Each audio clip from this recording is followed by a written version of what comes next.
La vie infernale par Émile Gaboriau, partie 9 du livre audio, chapitre 18. C'était, en effet, Madame Lia d'Argelès. Elle portait une de ces toilettes épatantes de chic qui sont le délire du moment et qui ont cet avantage unique de donner à toutes les femmes qui les adoptent une désinvolture pareille, suspecte et grossièrement provocante. Entre une mère de famille et une drôlesse, le plus expert boulevardier ne distingue plus sûrement. Un ancien tailleur de Rotterdam, nommé Van Kloppen, s'attribue, non sans raison, l'honneur de ce progrès. Comment ce personnage qui s'intitule « couturier des reines » a-t-il pu devenir l'arbitre des élégances parisiennes ?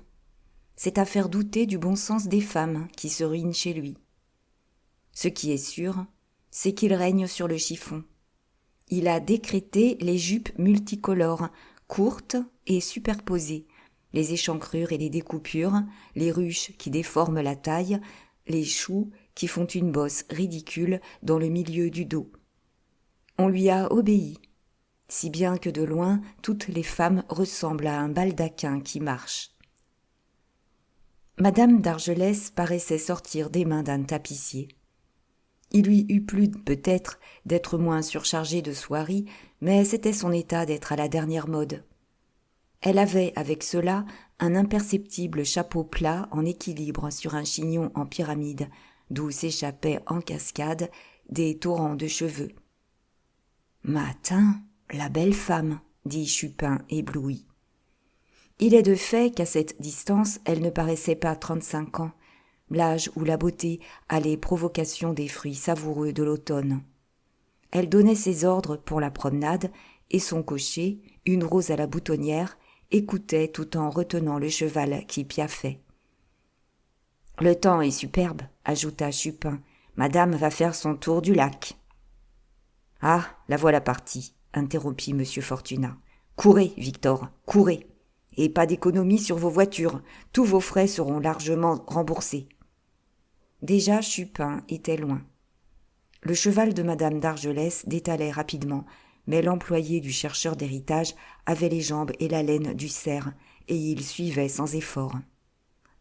Même, tout en jouant du compas, selon son expression, il réfléchissait.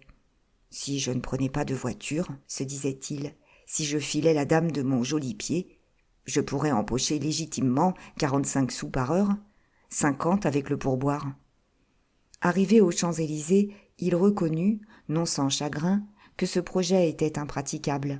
À courir le long de la contre-allée de l'avenue de l'Impératrice, il s'exposait trop à être remarqué. Il étouffa un soupir de regret et, avisant à la station un de ces affreux et incommodes fiacres jaunes légués à Paris par l'Exposition, il courut se camper dedans. « Où allons-nous, bourgeois ?» demanda le cocher en lui tendant son numéro. « Mon brave, » répondit Chupin, « il s'agit de suivre cette voiture bleue, là-bas, où il y a une superbe femme. » L'ordre ne surprit pas le cocher, mais bien le bourgeois qui le donnait, lequel, malgré sa belle redingote, ne lui semblait pas l'homme d'une telle aventure. « Excusez, » fit-il d'un ton ironique. « C'est comme ça, » riposta Chupin blessé. « Et puis, pas tant de raison, marchons ou nous manquons le train. » L'observation était juste, et si le cocher de Madame d'Argelès n'eût pas modéré l'allure de son cheval à la montée de l'Arc de Triomphe, elle échappait pour ce jour-là.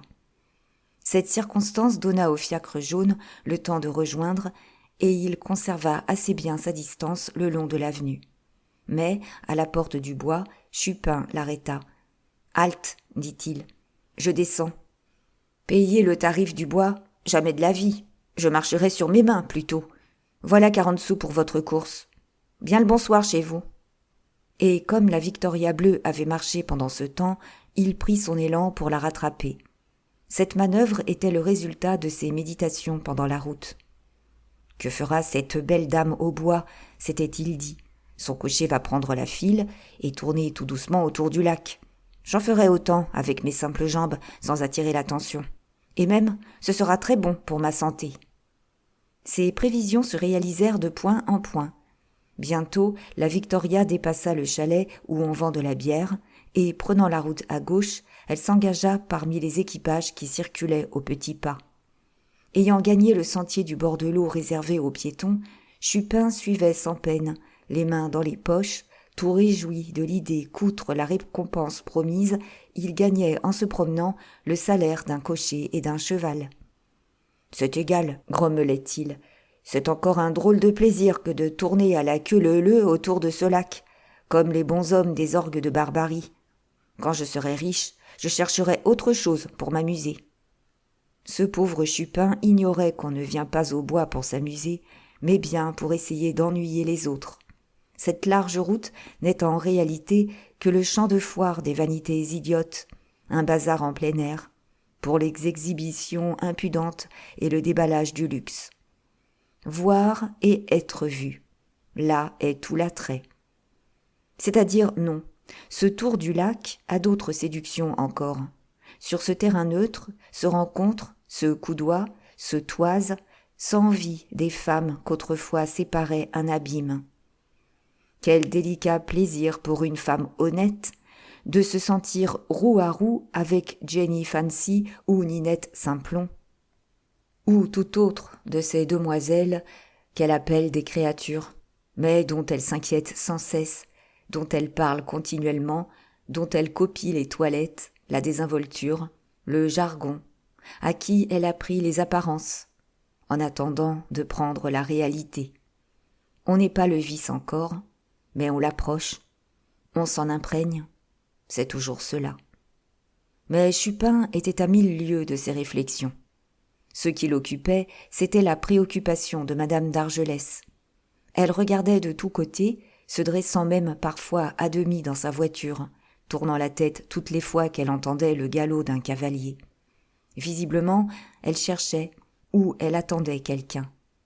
Ce quelqu'un ne paraissant pas, et lassée sans doute d'attendre après 3 tours, elle fit un signe à son cocher qui se dégagea de la file des équipages et lança son cheval dans une allée latérale. « Bon, pensa Chupin, voilà ma pratique qui rentre. Je ne ferai pas mes frais. Cependant, je voudrais bien trouver un sapin. » Il en trouva un, heureusement, et assez passablement attelé pour suivre la Victoria. Seulement, il s'était trompé. Madame d'Argelès ne rentrait pas. Son cocher, qui avait ses instructions, descendit les Champs-Élysées, traversa la place de la Concorde, gagna les boulevards et s'arrêta court à l'angle de la rue de la Chaussée-d'Antin. Aussitôt, elle ramena un voile épais sur sa figure, sauta à terre et s'éloigna.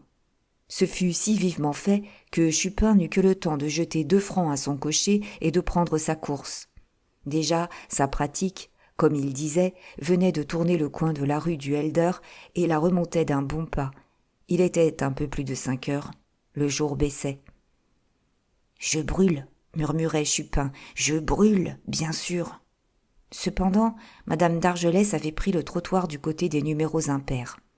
Quand elle eut dépassé le numéro 43, où est l'hôtel de Hombourg, elle ralentit sa marche et, avec une attention visible, examina une des maisons d'en face, celle qui portait le numéro 48. Son examen dura peu, moins d'1 minute, et parut la satisfaire. Elle retourna sur ses pas, alors, et toujours très rapidement, revint au boulevard. Là, elle traversa la rue et de nouveau la remonta, mais très lentement, s'arrêtant devant toutes les boutiques. Persuadé qu'il touchait au but, Chupin avait traversé lui aussi, et il marchait presque sur les talons de Madame d'Argelès. Bientôt, il la vit tressaillir et reprendre sa marche rapide. Un jeune homme arrivait en sens inverse, si vite qu'elle ne put l'éviter, et se jeta presque sur lui. Le jeune homme jura « Sacré !» et lui crachant au visage une ignoble insulte, il passa. Chupin en eut froid dans le dos. « Et si c'était son fils ?» pensait-il. Et tout en feignant d'admirer un étalage, il observait la pauvre femme. Elle s'était arrêtée, et il en était si près qu'il la touchait presque. Il la vit soulever son voile et suivre l'insulteur d'un regard où il n'y avait pas à se méprendre. « Oh !» se dit Chupin, saisi d'horreur. « Oh ! C'est son fils qui l'a appelé, et il s'élança sur les traces du jeune homme. C'était un garçon de 22 à 24 ans, d'une taille un peu au-dessus de la moyenne, très blond, avec des yeux clignotants, pâle et n'ayant de barbe qu'une moustache relevée en croc, plus foncée que ses cheveux. Il était vêtu avec cette recherche de négligence que beaucoup croient être l'élégance suprême et qui en est juste le contresens. Et sa tenue, sa moustache, son chapeau bas de forme, incliné sur l'oreille, lui donnaient l'air arrogant, prétentieux et casseur. « Cristi, que ce coco-là me déplaît !» grommelait Chupin tout en trottant à sa suite. Car Chupin courait presque, tant l'autre, de plus en plus, pressait le pas. Il est vrai que cette hâte de l'insulteur de madame d'Argelès ne tarda pas à être expliquée. Il avait une lettre à faire porter, et craignait sans doute de ne plus trouver de commissionnaire. En ayant aperçu un, il l'appela, lui remit sa missive, et dès lors chemina tout doucement. Il arrivait au boulevard quand un gros gaillard court et rougeau, qui avait la tournure d'un palefrenier endimanché, vint à lui, les deux mains amicalement étendues, en criant assez haut pour faire retourner les passants. « Hé, c'est ce cher Wilkie ?»« Mais oui, en personne naturelle, » répondit le jeune homme. « Ah ça, d'où diable sortez-vous ? Dimanche dernier, aux courses, je vous ai cherché partout. Pas plus de Wilkie que sur la main. Du reste, vous avez bien fait de ne point venir. J'en ai été, moi, pour 300 louis. J'avais tout mis sur le cheval du marquis de Valorcet. Domingo. Je me croyais sûr de mon affaire. Oui, joliment. Domingo est arrivé mauvais 3e. Concevez-vous cela ? Si on ne savait pas Valorcet millionnaire, on croirait que c'est une tricherie. Parole d'honneur. Qu'il pariait contre son cheval et qu'il avait défendu à son jockey d'arriver premier. Mais il ne croyait pas cela, et plus gaiement il reprit. « Heureusement, je me referai sûrement demain à Vincennes. Vous y verra-t-on ? Probablement. Alors, à demain ? À demain. » Ils se serrèrent la main et poursuivirent leur chemin chacun de son côté. Chupin, lui, n'avait pas perdu un mot de la conversation. « Valorcet, millionnaire, se disait-il. Elle est bien bonne, celle-là. Enfin, voilà que je sais déjà le nom de mon cocodès, et aussi qu'il donne dans les courses. Wilkie. Ce doit être un nom anglais, ça. J'aimerais mieux d'Argelès. Mais où diable va-t-il comme cela ? Monsieur Wilkie allait simplement renouveler sa provision de cigares à ce bureau du grand hôtel où la régie vend elle-même le dessus de ses boîtes. Il emplit son étui de Londres, et après en avoir allumé un, il sortit et remonta vers le faubourg Montmartre tout le long du boulevard. Il ne se hâtait plus, maintenant. Il flânait pour tuer le temps, étalant ses grâces et lorgnant impudemment les femmes. Il allait, se dandinant, les épaules haussées à la hauteur des oreilles, bombant le dos, traînant les pieds comme si ses jambes eussent fléchi, s'exerçant à paraître éreinté, usé, exténué. C'est la mode, le dernier goût, le genre, le chic.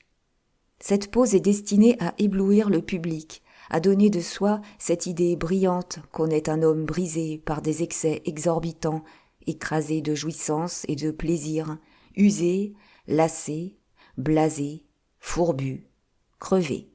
« As-tu fini ?» grognait Chupin. « Tu vas me la payer, méchant demi-mort !»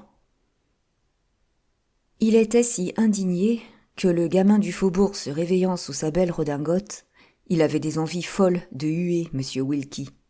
Il serait allé lui marcher sur les talons et lui chercher querelle, s'il n'eût été retenu par la crainte de manquer sa mission et la récompense promise. Et il suivait son homme de très près, car la foule était grande. La nuit était venue, et de tous côtés le gaz s'allumait. Le temps était doux, et il n'y avait pas une table libre devant les cafés.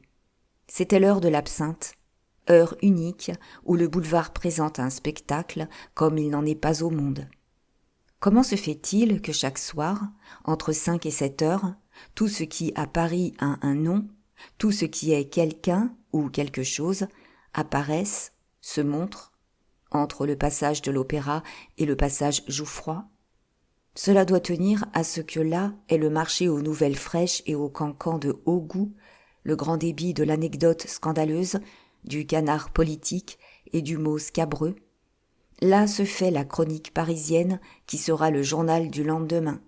Là, on apprend le cours de la bourse et de la rente, combien coûte le collier de mademoiselle A et qui l'a donné, ce que nous a télégraphié la Prusse, quel est le caissier qui a levé le pied dans la journée et combien il emporte. La cohue s'épaississait à mesure qu'on approchait de cet angle du boulevard et du faubourg Montmartre, qui a été surnommé le carrefour des écrasés. Mais Wilkie circulait à travers la foule avec l'aisance d'un vieux boulevardier. Même, il devait avoir des relations fort étendues, car il distribuait quantité de saluts, de droite et de gauche, et il fut accosté par 5 ou 6 promeneurs. Cependant, il ne dépassa pas la terrasse Jouffroy. Il acheta un journal, revint sur ses pas, et sur les 7 heures, il entrait triomphalement au café Riche. Il n'avait même pas touché le bord de son chapeau, ces mauvais genres. Mais il appela très haut le garçon et impérieusement lui ordonna de lui servir à dîner à une table proche du vitrage, d'où il devait voir le boulevard et être vu. « Et voilà, se dit Chupin, mon cocodès va prendre sa nourriture. » Lui-même eût volontiers cassé une croûte, et il cherchait à se rappeler quelque modeste traiteur aux environs, quand 2 jeunes gens s'arrêtèrent près de lui et jetèrent un coup d'œil dans le restaurant. « Tiens, Wilkie, fit l'un. « Ma foi, c'est vrai, répondit l'autre. Et il a de l'argent, qui plus est, et la chance lui sourit. Tu devines cela, toi ? Parbleu, quand on a pratiqué Wilkie, on peut, sans être malin, savoir où en sont ses affaires aussi bien que lui. Est-il décavé ? Il se fait apporter ses repas chez lui d'une gargote où il a crédit. Ses moustaches pendent, il est avec ses amis humbles jusqu'à la servilité et il se coiffe très en avant sur le nez. Dès que les fonds remontent, il mange chez Launay, devient un gouailleur, porte ses moustaches droites et se coiffe bien sur le milieu de la tête. Enfin, quand il dîne chez Riche, mon bon, quand il a les moustaches en croc, le chapeau sur l'oreille et la mine arrogante que tu lui vois, c'est qu'il a pour le moins 5 ou 6 billets de 1000 devant lui. C'est que tout va bien. Très bien. Trop bien. De quoi vit-il ? Qui sait ? Est-il riche ? Il a de l'argent. Je lui ai prêté 10 louis une fois et il me les a rendus. Peste, c'est un fort galant homme. Les 2 jeunes gens éclatèrent de rire et passèrent. Chupin était édifié. Toi, maintenant, murmura-t-il, je te connais comme si j'étais ton portier. Et quand je t'aurais reconduit jusque chez toi pour savoir ton numéro, j'aurais gagné haut le pied les jolis 50 francs de monsieur Fortunat. Autant qu'il en pouvait juger à travers la vitre, le jeune monsieur Wilkie dînait de bon appétit, en homme qui a le gousset bien garni. Matin, grogna-t-il, non sans une certaine envie. Il se nourrit bien, le cocodès. Le voilà à table pour 1 heure. J'ai le temps de courir avaler une bouchée. Cela dit, il se hâta de gagner la rue la plus voisine, découvrit un petit restaurant, y entra et magnifiquement dépensa 39 sous. Une dépense si forte n'était plus dans ses habitudes. Il vivait chichement depuis qu'il s'était juré qu'il serait riche. Lui, jadis si porté sur sa bouche, selon son expression, lui qui avait eu la passion des Londresses et des petits verres, il se contentait de l'ordinaire d'un anacorette, ne buvait que de l'eau et ne fumait plus qu'à l'occasion quand on lui offrait un cigare. Il n'était pas de privation pénible pour lui, du moment où elle lui rapportait 1 sou. Le sou, c'était un grain de sable ajouté aux fondations de l'édifice de sa fortune à venir. Et cependant, ce soir-là, il ne recula pas devant la dépense d'un petit Bordeaux. « Allons-y gaiement, se dit-il, ça fera la pièce ronde, je l'ai bien gagnée. » Mais lorsqu'il revint prendre sa faction devant le café Riche, M. Wilkie n'était plus seul à sa table. Il achevait de boire son café en compagnie d'un jeune homme de son âge, remarquablement bien de sa personne, trop bien même, et dont la vue arracha à Chupin une exclamation. « De quoi ? De quoi ? J'ai vu cette tête-là quelque part. » Pour se rappeler ce nouveau venu, pour mettre un nom sur ce visage inquiétant en sa beauté sculpturale, Chupin se torturait la cervelle. En vain. Et cependant, tout au fond de ses souvenirs, parmi les fantômes de son passé, s'agitait cette physionomie. Agacé au dernier point, il délibérait s'il n'entrerait pas, lorsqu'il vit M. Wilkie prendre des mains d'un garçon la carte de son dîner, la parcourir d'un coup d'œil et jeter un louis sur la table. L'autre avait tiré son porte-monnaie et prétendait payer le café qu'il venait de prendre. Mais M. Wilkie, d'un geste cordial, s'y opposa et adressa au garçon ce signe magnifique et impérieux qui dit si clairement « N'acceptez rien, tout est payé, gardez la différence. » Le garçon s'éloigna gravement, en homme qui sait que la vanité seule augmente de plus d'1 million par an le chiffre fabuleux des pourboires qui se distribuent à Paris.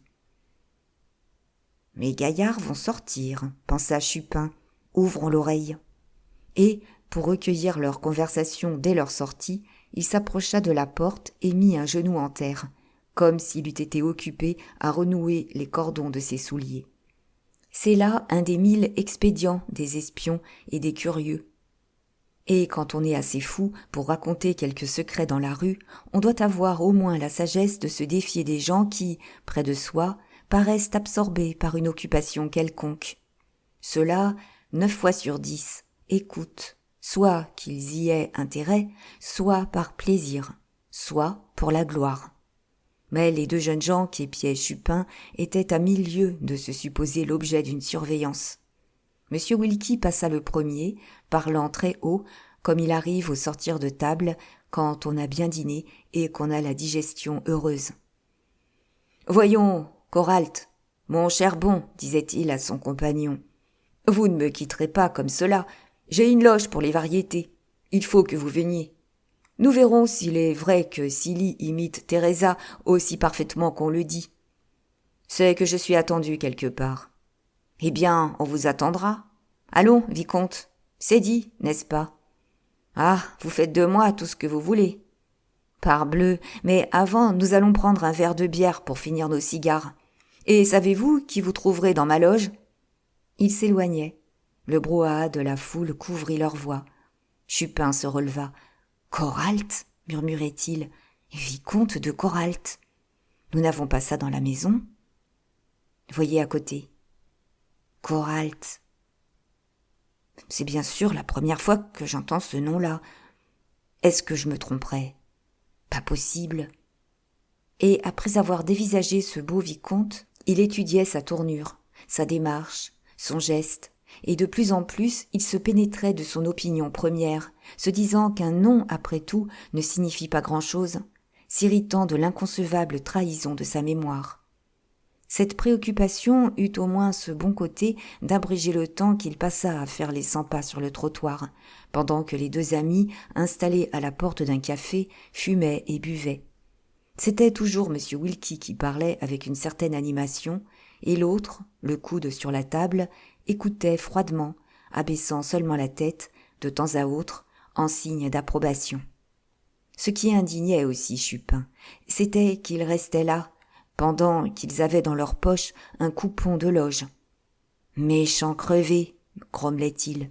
« C'est quand le spectacle sera à moitié qu'ils entreront exprès pour déranger le monde, et ils taperont les portes par-dessus le marché. Idiot, va !» Comme s'ils eussent entendu l'invective, ils se levèrent, et l'instant d'après, ils entraient aux variétés. Ils entrèrent, et Chupin demeura sur le boulevard un peu penaud, se grattant furieusement la tête, comme toujours quand il voulait développer la puissance de son imaginative. Ce qu'il cherchait, c'était le moyen de se procurer une place sans bourse déliée. Il avait vu tout le répertoire des boulevards, sans qu'il lui en coûtât un centime, et véritablement, il eût cru déroger en prenant un billet au bureau. « Payer pour voir la comédie, pensait-il, plus souvent. Le directeur s'en ferait mourir. Je dois connaître quelqu'un ici. Il faut attendre l'entracte. » Son calcul se trouva juste.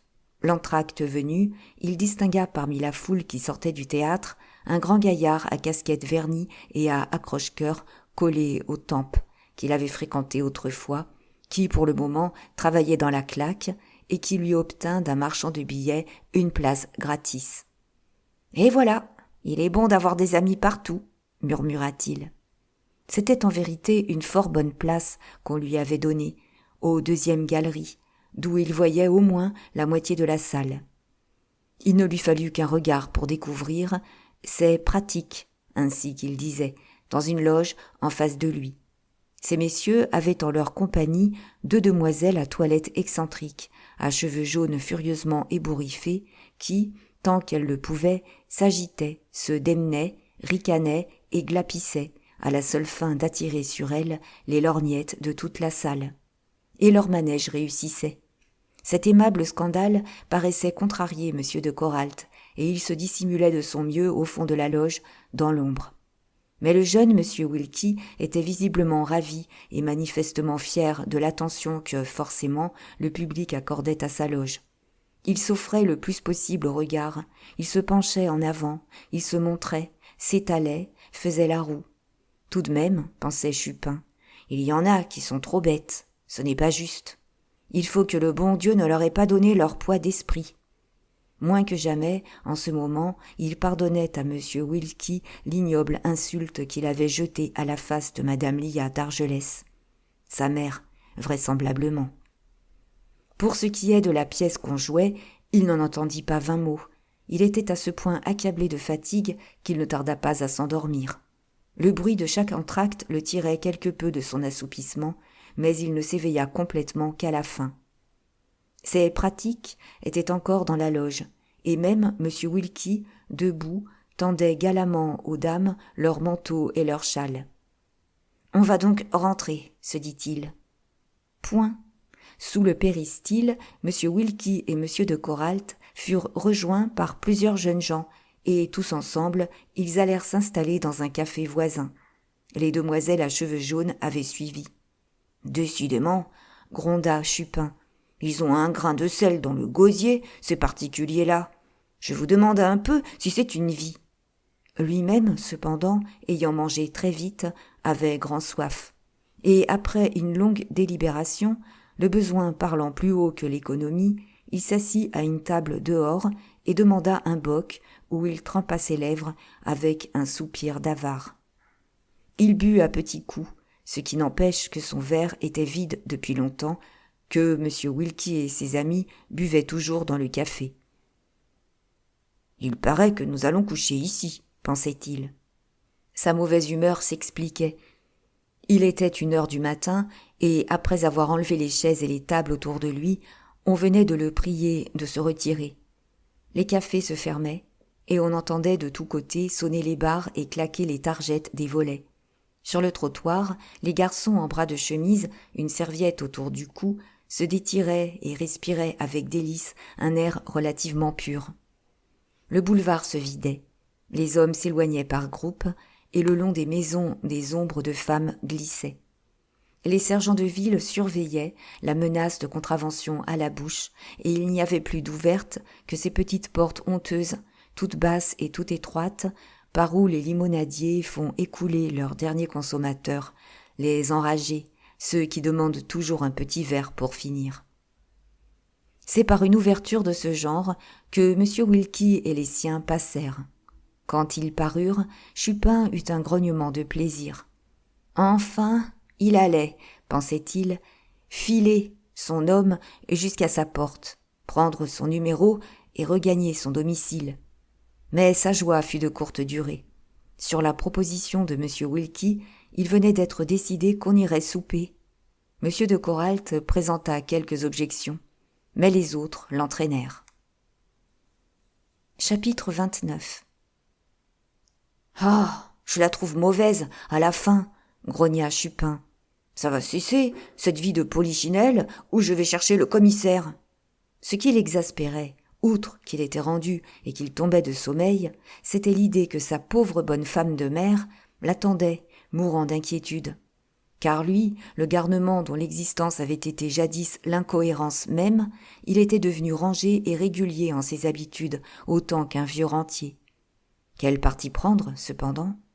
« Rentre, lui disait la raison, tu le retrouveras, ce Wilkie. N'y a-t-il pas 100 à parier contre un qu'il demeure rue du Helder, 48 ? Reste, soufflait la cupidité, Puisque tu as déjà tant fait, achève. Ce n'est pas une présomption que payera M. Fortunat, mais une certitude. » La passion de l'argent l'emporta. Et tout en égrenant un interminable chapelet de jurons, il suivit la société et ne tarda pas à la voir entrer au restaurant Bréban, le plus essentiellement parisien de tous les cabarets qui restent ouverts la nuit. Il n'était pas loin de 2 heures. Le boulevard était silencieux et désert, et cependant la façade du restaurant flamboyait de l'entresol au 3e étage, et de toutes les fenêtres entr'ouvertes s'échappaient des lambeaux de refrain, des éclats de rire, des cliquetis de fourchettes et des chocs de verre. « 8 douzaines d'armoricaines au 6 !» cria un garçon à l'écaillère établi à l'entrée. À cette commande, Chupin, de son poing crispé, menaça les étoiles. « Voleur de sorts !» murmura-t-il entre ses dents. « Gueux de guignon ! C'est pour la bouche de mes imbéciles, ces huîtres, puisqu'ils sont 8 en comptant les 2 demoiselles à chignon jaune. Les voilà à table pour jusqu'à 6 heures du matin. Et ils appellent cela s'amuser. Et bon petit Chupin, pendant ce temps, restera à faire le pied de grue sur le boulevard. Ah, ils vont me le payer. » Ce qui eût dû le consoler un peu, c'est qu'il n'était pas seul à croquer le marmot. Devant le restaurant, une douzaine de fiacres stationnaient, dont les cochers dormaient, en attendant que leur patron, le hasard, leur envoyât quelques-unes de ces excellentes pratiques avinées qui refusent de payer la course, plus de 15 sous, mais qui donnent 1 louis de pourboire. Tous ces fiacres, d'ailleurs, appartenant à l'étrange catégorie des fiacres de nuit, véhicules de rebut, délabrés et sinistres, traînés par des chevaux expirants, qu'on dirait volés à l'équarrisseur, et qui gardent, des ivrognes et des joueurs qu'ils charrient chaque nuit, comme une odeur de débauche et de mauvais lieux. Mais Chupin se souciait bien, vraiment, de ces voitures, de leurs maigres rosses et de leurs cochers. À sa colère succédait la résignation du philosophe qui accepte de bonne grâce ce qu'il ne peut empêcher. La nuit devenant fraîche, il avait relevé le collet de sa redingote et, mélancoliquement, il arpentait le trottoir. Il avait bien fait une centaine de tours, repassant les événements de la journée, quand une idée jaillit de sa cervelle qui le cloua net sur place. Il revoyait l'attitude de M. Wilkie et du vicomte de Coralt pendant toute la soirée, et quantité de circonstances qui, séparément, lui avaient échappé, se représentant en un faisceau, de singuliers soupçons lui venaient.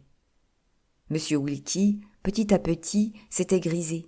M. de Coralt, au contraire, de plus en plus, était devenu froid et réservé. M. de Coralt avait paru combattre toutes les idées de M. Wilkie, mais il les avait, en définitive, acceptées toutes, de sorte que les objections avaient produit l'effet d'autant de stimulants. Que conclure de là, sinon que M. de Coralt avait quelque mystérieux intérêt à troubler l'intelligence de M. Wilkie afin de s'en rendre maître? Cette conclusion fut celle de Chupin. « Oh oh !» murmura-t-il. « Ce beau gars travaillerait-il aussi dans les successions? Connaîtrait-il Madame Lia d'Argelès? Saurait-il qu'il y a quelque part un héritage à recueillir? On me dirait qu'il veut cuire son pain dans notre four, que je ne serais pas bien surpris. Mais c'est le père Fortunat qui ne rirait guère. Ah, mais non, il ne rirait même pas du tout. » Planté sur ses jambes devant le restaurant, il réfléchissait, le nez en l'air, quand une des fenêtres de l'entresol s'ouvrit bruyamment et 2 hommes parurent dans le cadre de lumière qui luttaient amicalement. L'un s'efforçait de saisir quelque chose que l'autre tenait à la main et ne voulait pas lâcher. Un de ces 2 hommes était M. Wilkie. Chupin le reconnut parfaitement. « Allons bon, dit-il, voilà le commencement de la fin. » Juste comme il disait cela, le chapeau de M. Wilkie tomba sur le rebord de la fenêtre, glissa sur la corniche et fut lancé sur le trottoir. Machinalement, Chupin le ramassa, et il le tournait et le retournait entre ses mains, lorsque M. Wilkie, se penchant à la fenêtre, cria d'une voix avinée. « Holà, hé! Qui est-ce qui a trouvé mon chapeau? Récompense honnête! Un verre de champagne et à Londresse, à qui me le rapportera? Cabinet numéro 6. » Chupin hésita. Monter, c'était risquer de compromettre le succès de sa mission. D'un autre côté, la curiosité l'émoustillait, et il n'eût pas été fâché de voir de ses yeux comment s'amusaient ces jeunes messieurs. Puis, c'était une occasion d'examiner de très près ce joli vicomte, qu'il était positivement sûr d'avoir déjà rencontré sur son chemin sans pouvoir se rappeler où ni comment. Cependant, M. Wilkie, de sa fenêtre, l'avait aperçu. « Arrivez donc, farceur !» lui cria-t-il. « Vous n'avez donc pas soif ?» L'idée du vicomte décida Chupin. Il entra, gravit lentement le roide escalier, et il arrivait au palier de l'entresol, quand un monsieur en habit noir, bien rasé, assez gras, blond et très pâle, lui barra le passage et rudement lui demanda « Qu'est-ce que vous voulez ?»« Monsieur, c'est un chapeau qui est tombé d'une fenêtre de chez vous, et alors ?»« C'est bien, donnez, » dit le monsieur en habit noir, habitué à voir passer bien des choses par ses fenêtres. Mais Chupin n'entendait pas de cette oreille, et il entamait une explication quand un rideau près de lui se souleva, et M. Wilkie parut, criant « Philippe, Philippe, qu'on me serve l'homme qui a ramassé mon chapeau. »« Ah, fit Chupin, vous voyez bien, monsieur, qu'on me demande. »« C'est exact, prononça Philippe. Allez. » Et, soulevant la portière du corridor, il poussa Chupin dans le cabinet numéro 6. C'était une petite pièce carrée, basse de plafond, où régnait une température de fournaise, où la lumière du gaz éclatait crue, terrible, aveuglante. Le souper touchait à sa fin, mais on n'avait pas encore desservi, et les assiettes toutes pleines de mets déchiquetés, gâtés, gâchés, trahissaient la satiété. Du reste, à l'exception de M. Wilkie, tous les convives étaient plus froids que marbre et paraissaient s'ennuyer prodigieusement. Dans un coin, la tête appuyée contre le piano, une des demoiselles à cheveux jaunes dormait. Assis près de la fenêtre, plus flegmatique encore que les autres, M. le vicomte de Coralt fumait les coudes sur la table. « Voici donc mon chapeau !» exclama M. Wilkie, dès que parut Chupin. « Reste à payer la récompense promise. » Et aussitôt il se pendit à la sonnette en criant à plein poumon. « Henri, sommelier, un verre blanc et du champagne de la veuve. » Plusieurs bouteilles étaient encore presque pleines. On le lui fit remarquer, mais il haussa les épaules. « Vous me prenez sans doute pour un autre, » déclara-t-il. « On ne boit pas du vin éventé quand on a en perspective un héritage comme celui qui va me tomber du ciel. »« Wilkie, » interrompit vivement M. de Coralt. « Wilkie !» Mais il était trop tard. Chupin avait entendu et compris. Ses hypothèses devenaient certitudes. M. Wilkie savait ses droits à une succession. Donc, M. Fortunat avait été prévenu par le vicomte. Donc, M. Fortunat en serait pour ses frais. Pas de chance, le patron, pensa-t-il. Quel coup après l'affaire de Valorcet. Il est capable d'en avoir la jaunisse. Pour un garçon de son âge, Chupin était remarquablement maître de ses impressions. Mais la révélation avait été si soudaine qu'il n'avait pu dissimuler un tressaillement et que même il pâlit un peu. Cela, M. de Coralt le vit, et bien qu'il fût fort éloigné de se supposer deviner, sa colère qu'il avait contenue éclata. Il se leva brusquement, prit une bouteille et remplissant un verre au hasard. « Allons, avale-moi ça !» dit-il à Chupin. « Dépêche-toi, et défile. » Très positivement, depuis sa conversion, Victor Chupin était devenu ombrageux et délicat. Chez lui, cependant, ni susceptibilité ni répugnance n'allaient jusqu'à ce point de le mettre hors de lui, pour cela seulement qu'on lui disait « toi » ou qu'on lui offrait de trinquer avec le premier verre venu. Mais M. de Coralt lui inspirait une de ces aversions qui ne s'expliquent ni ne se raisonnent, et qui saisissent, pour éclater, la première occasion. « Dis donc, toi !» fit-il brutalement. « Est-ce que nous avons bu du champagne ensemble, que tu me tutoies comme cela ?» Ce n'était, à bien prendre, qu'une boutade grossière. Néanmoins, le vicomte parut piqué jusqu'au vif. « Vous entendez, Wilkie ?» prononça-t-il. « Que ceci vous apprenne que le beau temps de lord Seymour, votre compatriote, est passé. Elle était teinte, la race aimable des gens du peuple, qui rendaient respectueusement les coups de poing dont les honoraient les gentilshommes après boire. Voilà où conduit, mon cher, la déplorable manie que vous avez de vous encanailler et de payer du vin à tous les voyous qui passent. Les cheveux plats de Chupin se hérissaient de colère. « De quoi ? De quoi ?» s'exclama-t-il. « Je vais t'apprendre ce que c'est qu'un voyou, méchant crevé !» Son geste, son attitude, ses yeux avaient une telle expression de défi et de menace que deux des convives effrayés se levèrent et lui prirent les bras. « Allons, retirez-vous, disait-il. Mais lui, se débattant, « Me retirer ?» répondit-il. « Jamais de la vie. On m'appelle voyou et je mettrai ça tranquillement dans ma poche avec mon mouchoir par-dessus. Vous ne le voudriez pas. D'abord, je demande des excuses. » C'était exiger un peu trop du vicomte de Coralt. « Laissez donc ce mauvais drôle, prononça-t-il avec son flegme affecté, et sonnez les garçons, qui le flanqueront à la porte. » Point n'était besoin de cette insulte nouvelle pour jeter décidément Chupin hors de ses gonds. « À la porte !» s'écria-t-il. « Oh là là ! Où est-il, celui qui m'y mettra ? Qu'il vienne ! À qui le caleçon ?» D'un brusque mouvement, il s'était dégagé et il s'était campé à la façon des professeurs de savates, le buste en arrière, tout le poids du corps portant sur le jarret gauche, les bras repliés à hauteur de sa poitrine, pour l'attaque et la parade. « Voyons, voyons !» insistèrent les jeunes gens. « Sortez !»« Oui, je veux bien, mais que votre ami sorte aussi. Est-il un homme ? Alors, qu'il vienne, on s'expliquera dans la rue. » En s'apercevant qu'on cherchait à le saisir de nouveau, « Bas les pattes !» grogna-t-il, « ou je cogne. Ah, c'est comme ça. Il ne fallait pas m'inviter. Ce n'est pas ma partie de donner de l'agrément aux sociétés qui ont trop dîné. Tiens, pourquoi donc vous laisserais-je vous ficher de moi ? Je n'ai pas de rente et vous en avez. Je travaille et vous nocez, c'est vrai. Mais ce ne sont pas des raisons.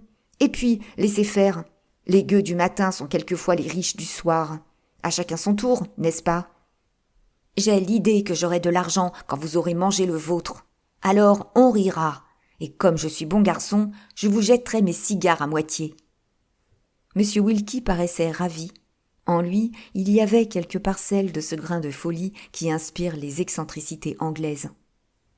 Il s'était hissé sur le piano, s'y était assis, les pieds sur le clavier, et de là, comme du haut d'un tribunal, il écoutait, jugeait et applaudissait, prenant tour à tour parti pour Chupin ou pour le vicomte, et criant alternativement « Bravo, le gamin !»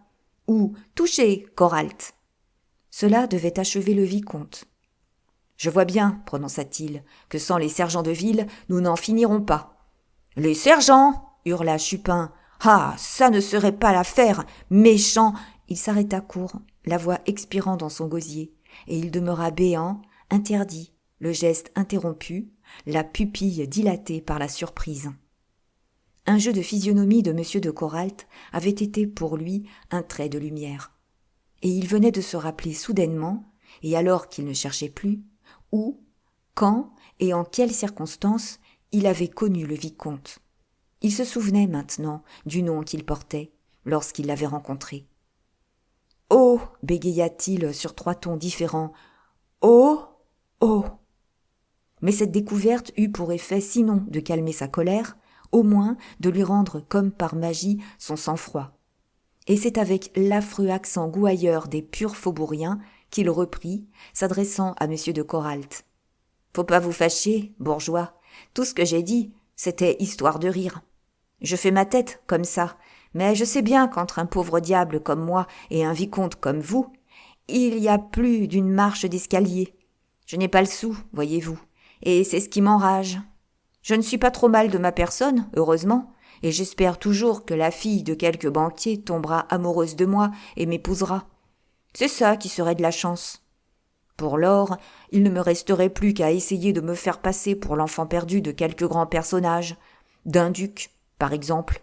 Et si le vrai fils existait, s'il me gênait, dame, je l'assassinerais un peu pour prendre sa place. » Ni M. Wilkie ni ses amis ne comprenaient un mot à ce bavardage de Chupin, et les 2 demoiselles à cheveux jaunes fixaient sur lui leurs gros yeux stupides. Il était clair cependant que chacune de ces paroles avait une signification pour M. de Coralt, et même une signification terrible. Exercé depuis longtemps à commander à sa physionomie, il restait impassible en apparence, et même souriant, mais un observateur eût lu l'angoisse dans ses yeux, et il blêmissait visiblement. À la fin, n'y tenant plus, il prit dans son portefeuille un billet de 100 francs, le roula entre ses mains et le lança à Chupin en disant « C'est fort joli, mon garçon, tout ce que tu nous comptes là, mais en voici assez. Paye-toi et laisse-nous. » Malheureusement, la boule de papier atteignit Chupin en plein visage. Il poussa un cri rauque, et à la façon dont il saisit et brandit une bouteille, on put croire que M. de Coralt allait avoir la tête brisée. Non, cependant, grâce à un effort héroïque de volonté, Chupin maîtrisa ce mouvement de rage folle, et il reposa la bouteille en disant aux deux demoiselles, qui s'étaient mises à pousser des cris de paon, « Taisez-vous donc, vous autres! Ne voyez-vous pas que je plaisante ?» Mais les convives et M. Wilkie lui-même avaient trouvé la plaisanterie un peu forte et même dangereuse. Ils se levaient très décidés, cela se voyait, à jeter Chupin dehors. Il les arrêta du geste. « Ne vous dérangez pas, fit-il, ce n'est pas la peine, je file. Laissez-moi seulement chercher le billet de banque que monsieur, là-bas, m'a jeté. »« C'est trop juste, » approuva M. Wilkie. « Cherchez. » Il se baissa, non sans peine, et le trouva presque sous le piano. « Maintenant, dit-il encore, je voudrais bien un cigare. » On lui tendit une assiette où il y en avait une vingtaine, et, gravement, il en choisit un, dont il coupa le bout avec un couteau avant de le mettre à la bouche. Les autres, d'un air ébahi, le regardaient faire, ne comprenant rien à ce calme ironique succédant à une violence si grande. Alors, lui, Victor Chupin, qui n'avait plus, ce me semble, qu'un but, devenir riche, lui qui aimait l'argent d'une passion sans égale, qui avait étouffé en son âme toutes les autres passions, lui qui pour 500 francs travaillait quelquefois 2 jours, lui qui ne dédaignait pas de réclamer 5 sous quand il allait chercher une voiture à une remise, lui, Chupin, il tortilla le billet de banque, l'enflamma au gaz et s'en servit comme du premier chiffon venu pour allumer son cigare. « Ah, il est toqué !» murmurèrent les deux dames à cheveux jaunes d'un air navré. Mais M. Wilkie fut enthousiasmé. « Très chic, déclara-t-il, épatant de chic. » Chupin ne daigna seulement pas tourner la tête. Il entr'ouvrit la porte et, debout sur le seuil, il salua le vicomte de Coralt d'un geste ironique. « Jusqu'au revoir, monsieur Paul, » prononça-t-il, « et bien le bonjour à madame Paul de ma part. » Moins stupéfaits, les convives eussent remarqué le prodigieux effet de ce nom sur leur brillant ami. Il devint livide et vacilla sur sa chaise. Puis, tout à coup, il se dressa, comme s'il eût voulu s'élancer après celui qui venait de l'écraser de ce nom de Paul. Tentative inutile, Chupin était déjà sur le boulevard. Le jour commençait à venir. La silhouette des toitures se découpait en noir sur le fond livide du ciel, et les trottoirs, à perte de vue, s'étalaient, blanchâtres comme après une tombée de neige. Paris bâillait, pour ainsi dire, avant de s'éveiller. Les mitrons causaient sur la porte des boulangers, et les garçons des marchands de vin, en bras de chemise et les yeux bouffis de sommeil, enlevaient lentement les volets des boutiques. Dans le lointain, pareil à un nuage, montait la poussière des boulevards, soulevée par les balayeurs. Des chiffonniers, comme des ombres en peine, erraient, piquant leur butin parmi les immondices. Les bruyantes voitures des laitiers passaient au galop, et les ouvriers matineux se rendaient à leur chantier, tenant à la main un gros morceau de pain où ils mordaient à même. Glaciale était la bise qui se lève avec l'aube, mais Chupin avait si peu froid qu'il alla s'asseoir, de l'autre côté de la chaussée, sur un banc d'où il pouvait, sans être vu, surveiller l'entrée du restaurant. Il venait d'être secoué par une de ces émotions qui bouleversent l'être jusqu'en ses plus intimes profondeurs et rendent insensible aux circonstances extérieures, quelles qu'elles soient.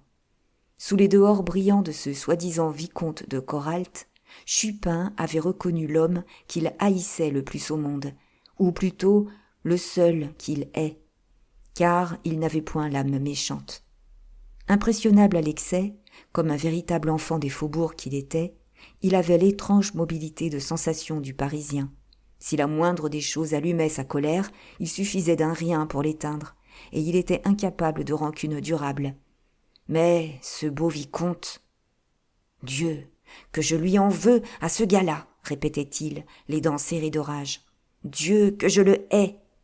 C'est qu'une fois en sa vie, ainsi qu'il l'avait avoué à M. Fortunat, Chupin s'était rendu coupable d'une lâche et abominable action qui avait failli coûter la vie à un homme. Et le crime, s'il eût réussi, eût profité à ce jeune homme qui, maintenant, cachait les turpitudes de son passé sous le nom sonore de Coralt. Comment, après cela, Chupin ne l'avait-il pas remis du premier coup d'œil ?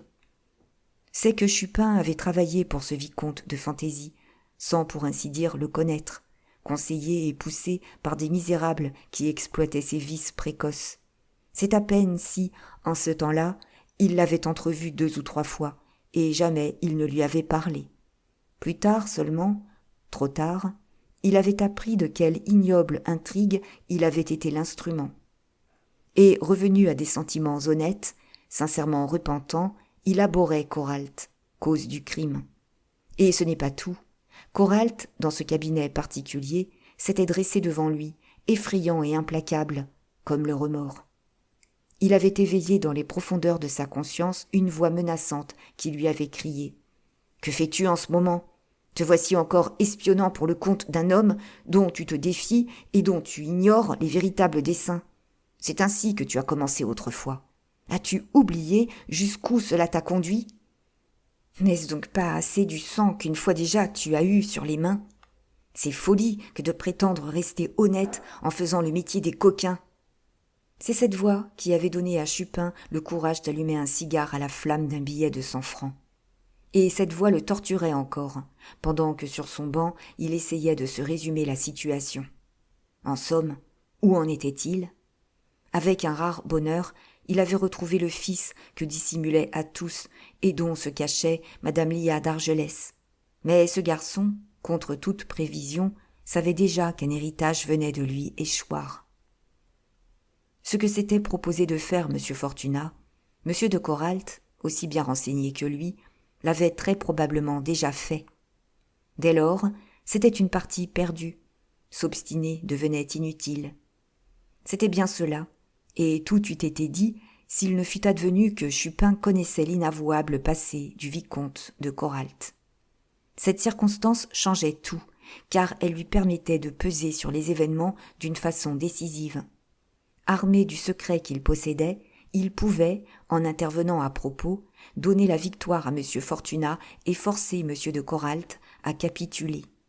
Oui, il le pouvait d'autant mieux que Coralt, il en était sûr, ne l'avait pas reconnu, et ignorait peut-être jusqu'à son existence. Il s'était laissé emporter par un mouvement de colère qu'il regrettait. Il s'était attribué ironiquement l'histoire de son ennemi, mais cela ne tirait pas à conséquence. Donc rien ne l'arrêtait, et il se trouvait qu'en prêtant son concours à M. Fortunat, il ferait d'une pierre 2 coups. Il se vengerait de Coralt, et il assurerait au dénicheur d'héritage, son patron, un bénéfice dont certainement il lui reviendrait quelque chose. Et cependant, non. Et l'idée de tirer de cette affaire un profit quelconque lui inspira un invincible sentiment de dégoût, sublime victoire de l'honneur dans une âme si naturellement cupide. Il lui parut que l'argent provenant d'une pareille entreprise lui salirait les doigts, car il devait y avoir quelque vilainie sous ses manœuvres, quelque grosse perfidie. Il n'en doutait plus maintenant que Coralt s'y trouvait mêlé. « Je servirai le patron pour rien, décida-t-il. Quand on est vengé, on est payé. » Chupin décidait cela parce qu'il ne concevait pas de parti meilleur. Maître des événements, il eût agi tout autrement. Il eût purement et simplement supprimé cet héritage dont il ne trouvait pas que M. Wilkie fût digne. « Le diable sait ce qu'il en fera, pensait-il. Bien sûr, il le mangera, comme mon père a mangé la fortune qu'on lui avait donnée.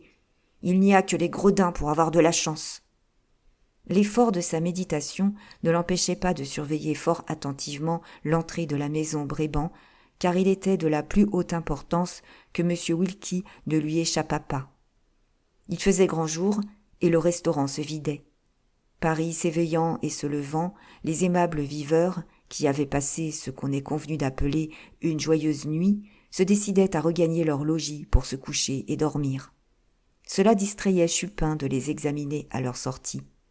Il y en avait qui titubaient, ou qui, abétis par la boisson, s'en allaient la tête basse, en rognonnant des phrases incohérentes. D'autres, tout aussi ivres, mais plus nerveux, très animés encore, chantaient en se retirant, discutaient à pleine voix ou interpellaient les balayeurs. Les plus sobres, honteux d'être surpris par le jour et rougissant d'eux-mêmes, se sauvaient à toutes jambes, rasant les maisons. Il y en eut un que les garçons durent porter jusqu'à une voiture. Il ne tenait plus debout. Il n'y avait plus alors que 5 ou 6 voitures de nuit devant la porte, et les cochers se démenaient et criaient, faisant de leur mieux pour racoler quelques pratiques avant de regagner leur remise. « Un bon 4 places !» hurlaient-ils. « Un bon 4 places, monsieur et madame !» Il fallait vraiment qu'il ne restât pas grand monde, que la caisse fût faite et que les fourneaux fussent éteints, car Chupin vit sortir et passer devant lui le monsieur en habit noir qui lui avait barré le passage et que M. Wilkie avait appelé Philippe. Il marchait d'un bon pas, bien enveloppé dans son paletot, et malgré cela, il frissonnait, blême et triste, comme un homme condamné à dormir le jour et à rester debout la nuit, véritable martyr du plaisir des autres, qui pourrait dire ce qu'il y a de bêtise et de folie au fond des bouteilles, et qui sait au juste ce qu'il y a de bâillement sous le verbe « s'amuser ». « Ah ça !» pensait Chupin, inquiet, « M. Wilkie et ses amis auraient-ils filé ?» Mais précisément, ils parurent, et, durant un moment, ils causèrent en cercle sur le trottoir. L'éclat du jour faisait clignoter leurs yeux rougis, leurs lèvres pendaient, et le froid marbrait de taches bleues leurs joues blafardes. Quant aux demoiselles à cheveux jaunes, toutes les peintures de leur visage s'étant quelque peu confondues et mêlées, elles apparaissaient telles qu'elles étaient véritablement, hideuses. Elles montèrent dans le seul fiacre qui restait, le plus délabré de tous, dont le cocher eut bien du mal à mettre sa misérable rosse en mouvement, et les hommes s'éloignèrent à pied. « Allons, se dit Chupin, en route !» Bien des gens eussent été contrariés et même humiliés d'avoir à longer les boulevards à cette heure matinale dans une tenue dont l'élégance débraillée trahissait une nuit passée au cabaret. M. Wilkie, au contraire, et ses amis, à l'exception du vicomte de Coralt, visiblement gêné, devaient être fiers et enchantés d'eux-mêmes.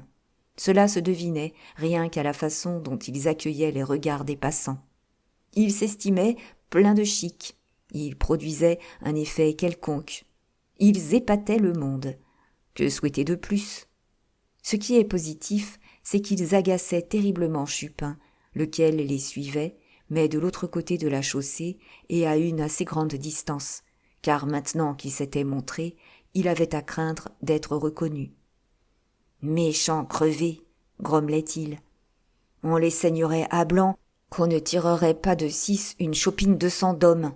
S'ils étaient saouls seulement, mais plus souvent, ça leur aurait abîmé l'estomac de boire. Ah, s'ils savaient ce qu'ils me font mal !» Du moins n'eut-il pas très longtemps à s'impatienter. À la rue Drouot, 2 de ces messieurs quittèrent le groupe et 2 autres s'en allèrent par la rue Lepelletier. M. Wilkie et le vicomte de Coralt restaient seuls à suivre le boulevard. Ils se prirent le bras, et c'est avec une certaine animation qu'ils s'entretinrent jusqu'à la rue du Helder, où finalement ils se séparèrent après force poignées de main. Que s'était-il dit en se quittant ? Quelle convention avait-il arrêtée ? Chupin eut de bon cœur sorti 100 sous de sa poche pour le savoir. Il eût donné bien davantage à qui lui eût enseigné un moyen de se dédoubler. Le moyen de filer le vicomte de Coralt, qui se dirigeait vers la Madeleine, sans cesser pour cela d'épier et d'accompagner l'autre. Mais nous ne sommes plus au temps des miracles. L'employé de M. Isidore Fortunat soupira et, s'attachant au pas de Wilkie, il ne tarda pas à le voir entrer au numéro 48 de la rue du Helder. Le concierge, qui était devant la porte, fort occupé à nettoyer les cuivres de la sonnette, le salua. Il n'y avait pas à en douter, c'était bien chez lui que rentrait M. Wilkie. « Enfin !» grommela Chupin, « le voilà garé des voitures. Je savais bien qu'il logeait dans cette maison. Je l'avais deviné rien qu'à la façon dont Madame Lia d'Argelès regardait les fenêtres hier soir. Pauvre femme. Ah, son fils est un joli cadet. » Cette pensée de pitié devait être l'occasion d'un retour sur soi. « Gueux de sort !» s'écria-t-il en s'administrant sur le front un maître coup de poing. « J'oubliais ma bonne femme de mère !» Et, comme toute la besogne était terminée, qu'il n'y avait plus rien à apprendre, il partit au galop, coupant au plus court pour gagner le faubourg Saint-Denis. « Pauvre maman !» se disait-il, tout en jouant prodigieusement des jambes. « Sûr qu'elle n'aura pas été à la noce cette nuit. Canaille d'enfant ! Je lui aurais fait pleurer toutes les larmes de son corps. » Il disait vrai, la malheureuse mère avait passé la nuit dans des transes mortelles, comptant les heures, tressaillant à chaque claquement de la porte, annonçant la rentrée d'un locataire. Et à mesure que marchaient les aiguilles de la pendule, son cœur se serrait, et ses conjectures devenaient sinistres. Pour que son fils l'abandonnât ainsi à ses inquiétudes, il fallait, pensait-elle, qu'il eût été victime d'un accident, ou qu'il eût retrouvé quelqu'un de ses détestables amis d'autrefois, de ceux qui l'avaient poussé jusqu'à l'abîme. Peut-être était-ce son père qu'il avait rencontré, Polyte Chupin, cet homme qu'elle aimait toujours, l'infortuné, parce que, malgré tout, c'était son homme, mais qu'elle jugeait et qu'elle savait capable de tout. Et de tous ses malheurs, c'était encore un accident, même mortel, qu'elle redoutait le moins. L'honneur, dans l'âme héroïque de cette femme du peuple, parlait plus haut encore que l'instinct impérieux de la maternité, et elle eût mieux aimé retrouver son fils sur les dalles de la morgue que sur les bancs de la cour d'assises.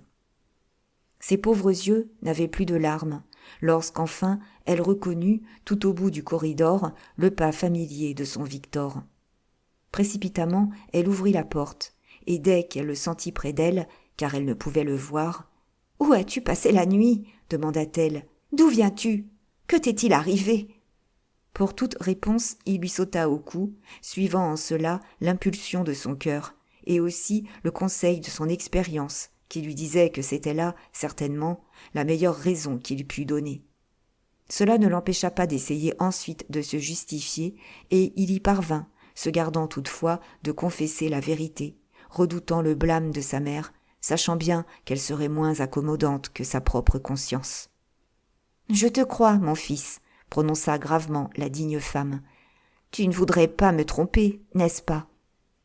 Et cette malheureuse qui avait été la compagne d'un ivrogne ajouta « Ce qui m'a rassurée quand tu m'as embrassée, ce qui est sûr, c'est que tu n'as pas bu. » Chupin ne souffla mot, cette confiance le gênait extraordinairement. « Que je sois pendu, pensa-t-il, si jamais je fais quelque chose que je ne puisse pas lui avouer à cette pauvre bonne femme. » Mais il n'avait pas le temps de s'abandonner à son attendrissement. Il était trop engagé, pensait-il, pour reculer, et il importait qu'il rendît compte, le plus tôt possible, de ses démarches.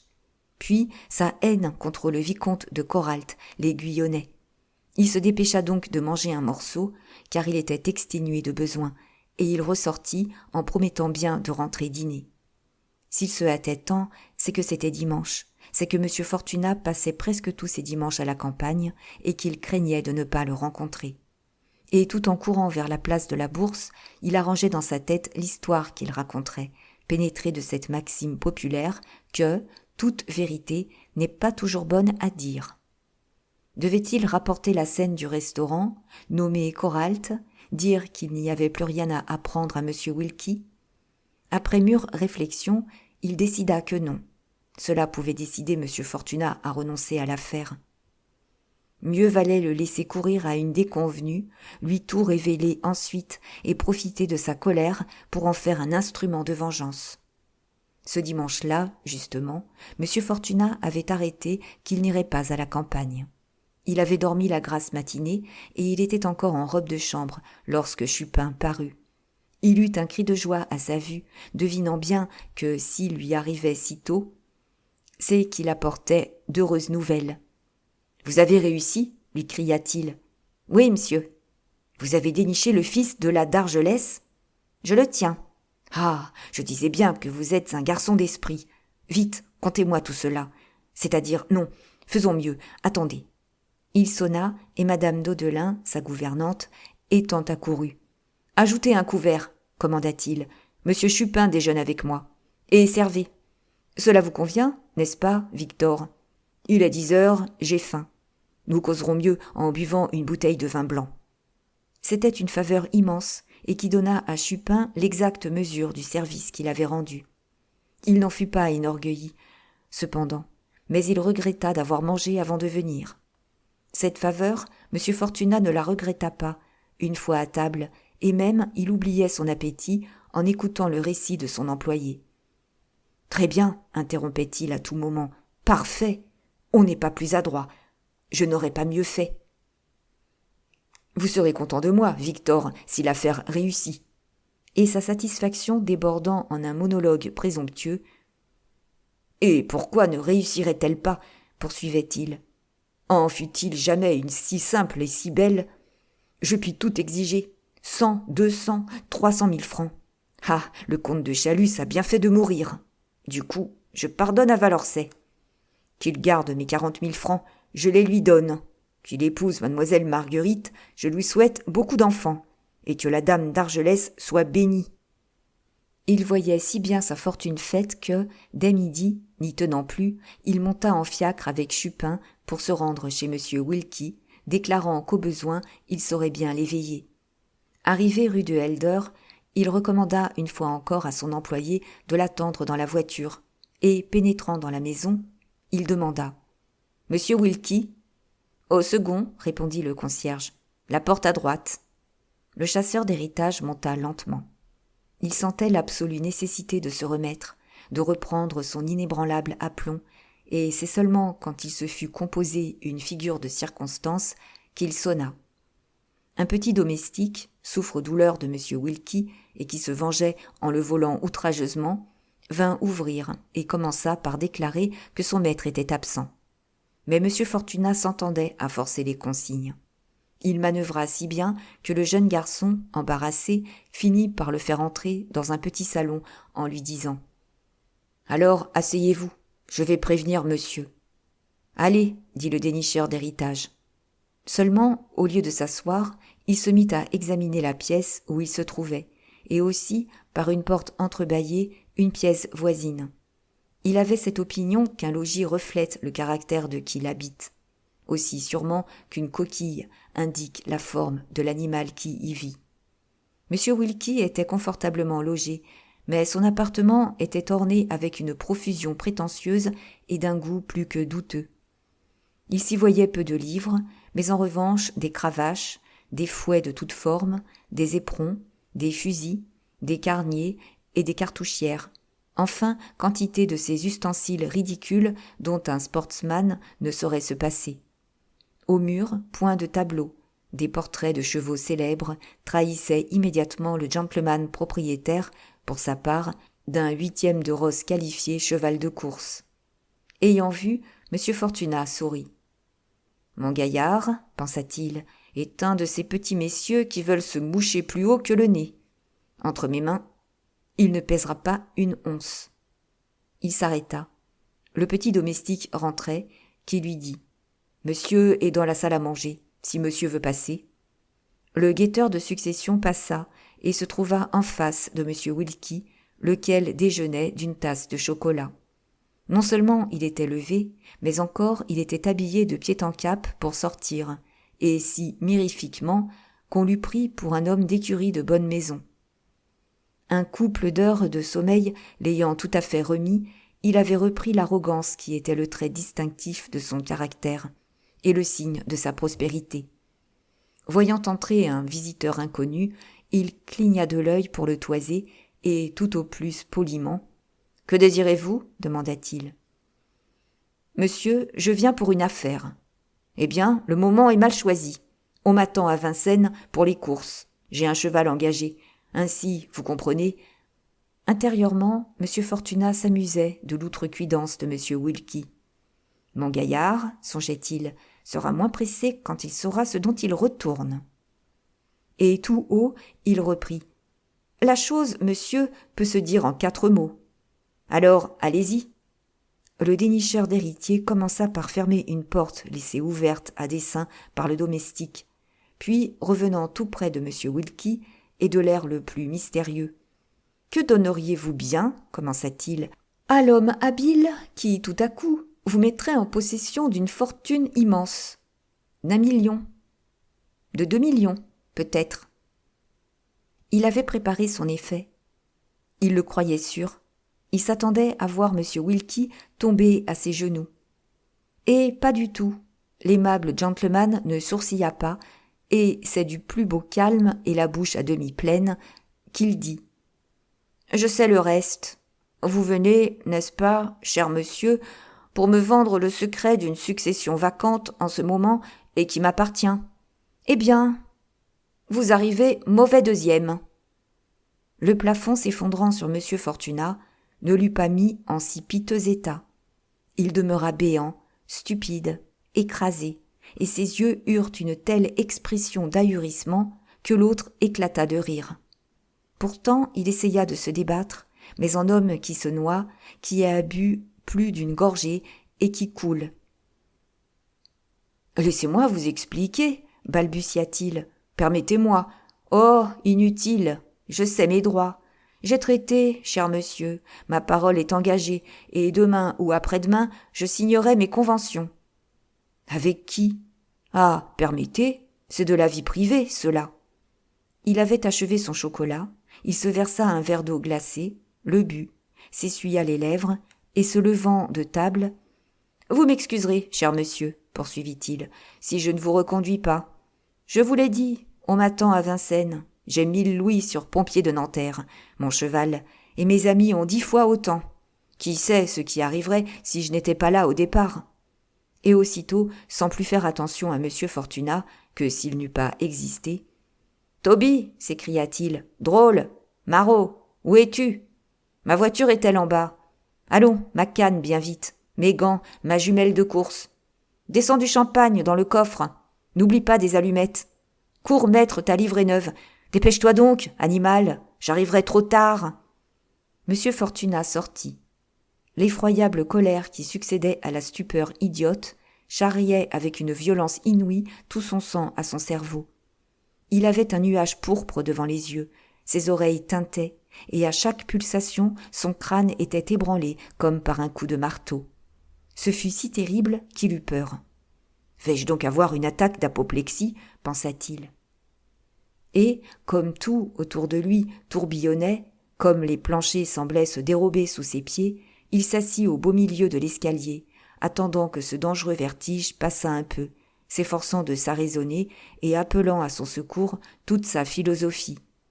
Il fut bien 5 minutes avant de se risquer à descendre, et quand enfin il arriva dans la rue, ses traits étaient si décomposés que Chupin frémit. « Cristi !» murmura-t-il, « le bourgeois a son compte. » Vivement, il avait sauté sur le trottoir. Il aida M. Fortunat à s'installer dans le fiacre, et avant de monter lui-même, « Place de la Bourse, 27 !» cria-t-il au cocher qui fouetta son cheval. Véritablement, c'était pitié de voir quel désespoir remplaçait la confiance si joyeuse du chasseur d'héritage. « C'est la fin de tout !» gémissait-il. « Je suis volé, dépouillé, ruiné. Une affaire sûre. Ces malheurs n'arrivent qu'à moi. Un autre m'a devancé.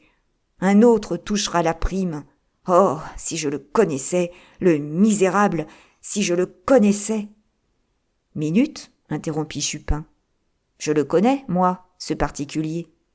M. Fortunat tressauta. Impossible, fit-il. Pardon, excuse, monsieur. C'est un mauvais gars qui se fait appeler le vicomte de Coralt. Ce fut un rugissement plutôt qu'un cri qui sortit de la gorge de M. Fortunat. À un homme de son expérience, il ne fallait qu'une lueur pour éclairer toute une situation. « Ah, je comprends !» s'écria-t-il. « Je vois. Oui, tu as raison, Victor. C'est lui, Coralt, c'est l'âme damnée de Valorcet. Coralt est le traître ignoble et abject qui, sur l'ordre de Valençay, a lâchement déshonoré l'homme qu'aimait mademoiselle Marguerite. C'est chez la d'Argelès qu'a eu lieu cette immonde scène de jeu. Donc Coralt connaît cette créature, il sait ses secrets. C'est lui qui m'a devancé. Il se recueillit 1 minute, puis, d'un tout autre ton, « Je ne verrai jamais un sou des millions de Chalus, et mes 40 000 francs sont flambés. Mais, tonnerre du ciel, je me donnerai de l'agrément pour mon argent. Ah, Coralt et Valençay s'entendent pour me ruiner. Un moment, puisque c'est ainsi, je passe, moi, du côté de mademoiselle Marguerite et du malheureux dont on a perdu la vie. Ah, mes petits, vous ne connaissez pas encore Fortunat. Maintenant que je passe aux innocents, nous verrons s'ils n'auront pas raison de vous et s'ils ne vous démasqueront pas. Je vais me mettre à faire du bien, puisque vous m'y forcez, et gratis encore. » Chupin était radieux. C'était sa vengeance qui mitonnait. « Et moi, monsieur, dit-il, je vous en apprendrai de drôles sur le Coralt. D'abord, il est marié, le gredin, et sa femme doit tenir un bureau de tabac quelque part, dans les environs de la route d'Asnières. Je vous la retrouverai, vous verrez. » L'arrêt soudain de la voiture, arrivé à la place de la Bourse, lui coupa la parole. Monsieur Fortunat commanda à Chupin de payer le cocher, et 4 à 4, il monta ses escaliers, ayant hâte, ainsi qu'il le disait, d'arrêter son plan de campagne. En son absence, un commissionnaire avait apporté une lettre que madame Daudelin lui remit. Il brisa le cachet et lut. « Monsieur, je suis la pupille de feu monsieur le comte de Chalus. Il faut que je vous parle. Voulez-vous m'attendre chez vous après-demain, mardi, de 3 à 4 heures? Je vous salue. Marguerite. »